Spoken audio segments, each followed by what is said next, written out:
પૈસા બધું આપી દે પણ તમારે આનું કરવાનું છે એને મરી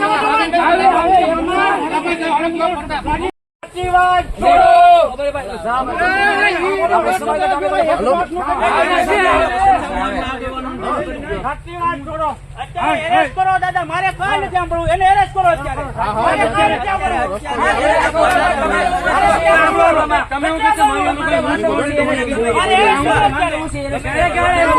મારું નામ છે પરમાર પ્રતાપભાઈ ખોડુભાઈ, ગામ ગાંગડા, તાલુકો ઉના, જિલ્લો ગીર સોમનાથ। પૈસાવાળા છે એનું નથી પાડતા, જેના સગા છે એનું નથી પાડતા અને ડાયરેક્ટ અમારી ઉપર અત્યાચાર કર્યો છે।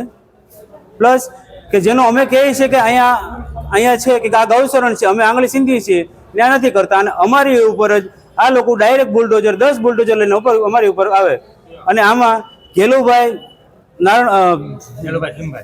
ખીમભાઈ આમાં મેન છે અને એ કોઈનું હાલો નથી, તો એ બુટલેગર છે, તડીપાર છે અને અમારા ગામમાં બેન દીકરી માટે કેટલા એની માથે કેસ થયેલા છે ને અમારી રેપિસ્ટ પણ છે ને અમારી બેન દીકરી પણ ખતરામાં છે ને અત્યારે હાલમાં અમારા પેશન્ટ અહીંયા લઈને આવ્યા છે ને અમારી જગ્યા ઉપર અત્યારે અમારો અત્યાચાર થાય, અત્યારે વાડીમાં પાક નુકસાન કરે અને વાડી બાળવામાં આવે છે। હવે એને કોણ જવાબદારી લેશે? અમારી એક જ માંગ છે કે આના જે કરતા છે, ગેલો છે, દશરથ છે, એને તાત્કાલિક ધોરણે એક્રોસિટી એક્ટ મુજબ દાખલ કરવામાં આવે અને એને તાત્કાલિક એરેસ્ટ કરી અને પકડી લેવામાં આવે, એ મારી માંગણી છે। ગેલુભાઈ, દશરથભાઈ, વિનુભાઈ, રાજદીપભાઈ, પરમાર ગંભીરભાઈ મિતુભાઈ, ગાંગડા ગામનો રહીશ છું, મજૂર વર્ગમાં આવું છું, એચસી જાતિ દલિત છું। મારો જિલ્લો ગીર સોમનાથ અને ઉના તાલુકો છે। શું બનાવ બન્યો છે અને શા કારણે દવા પીધી છે?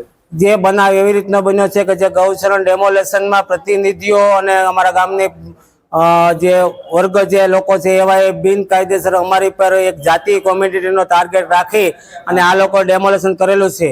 છતાં અમે હાઈકોર્ટમાં અમારો દાવો 18/25 મુકામે જજને પણ અમે આપેલો છે। આપણે 5 તારીખે હેરિંગ કરવાના હતા, છતાં પણ એનું અવગણના કરી અને જે અધિકારીઓ, જે પ્રશાસન છે અને એ લોકોએ અમારું ડેમોલેશન કર્યું છે।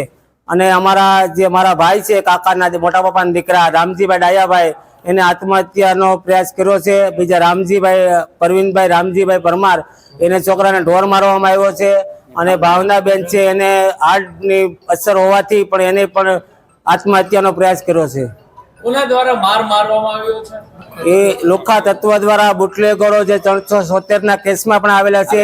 જે દારૂના જે પોલીસ પ્રશાસનને હું કહેવા માંગુ છું કે એના જે હિસ્ટ્રી છે એ ખોલો, તમે એનો જોવો, તડીપાર છે। આવા લોકો અમને ઘરે પણ જવાની માનહાનિ છે।